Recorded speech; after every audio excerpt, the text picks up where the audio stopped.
Hello, welcome back sa akin channel. For today's video ay papakita ko po ang pagkakabit ng PIAA horn, auto style horn. Nagkakahalaga po siya ng 1,250 pesos. Original po na PIAA horn.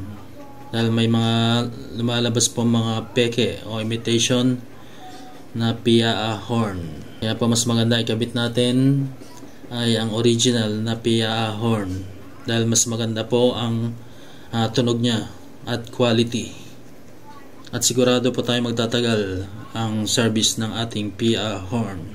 Isa po sa pinakamahirap na parte ng pagkakabit ng PIAA horn ay ang paghahanap po ng pwesto kung saan po ay mas maganda ang tunog niya o hindi siya sagabal sa pagkakabit ng flarings ng motor. Ang motor po pala na pagkakabitan natin ay ang Sniper 150 2018 model.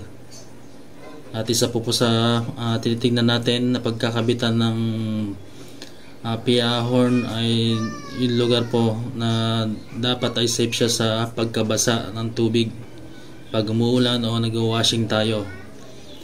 At dapat po ay nakayuko para hindi po siya madaling mapasukan ng tubig. Kanya po pag mag-washing at umuulan.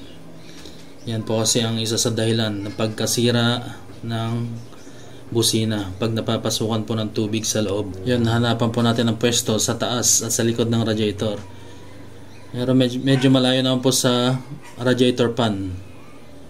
Yan po ang pinaka safe o maluwag na parte na hindi maapektuhan ang paglalagay ng flaring o mas maganda yung tunog niya dahil walang nakaharang. Dati na po nakalagay ang horn relay sa dati po nating busina, pero hindi po siya kasing lakas ng PIAA horn, kaya po kakonektahan na lang natin ng wire na galing sa PIAA horn.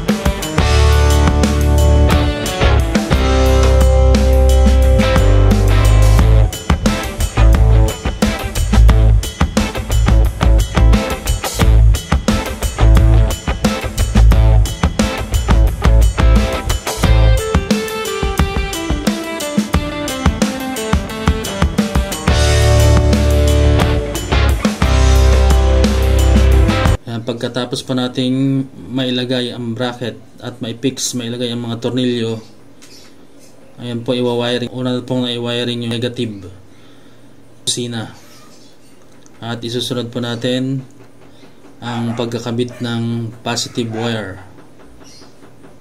Ayan po nakikita nyo yellow na wire, dalawang wire.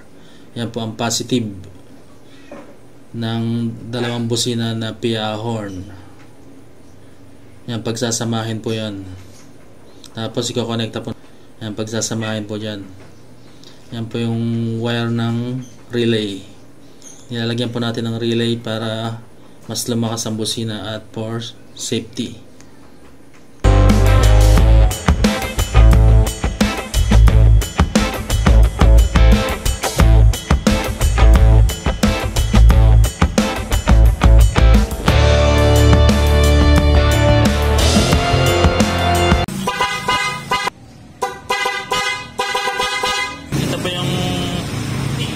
Isang relay.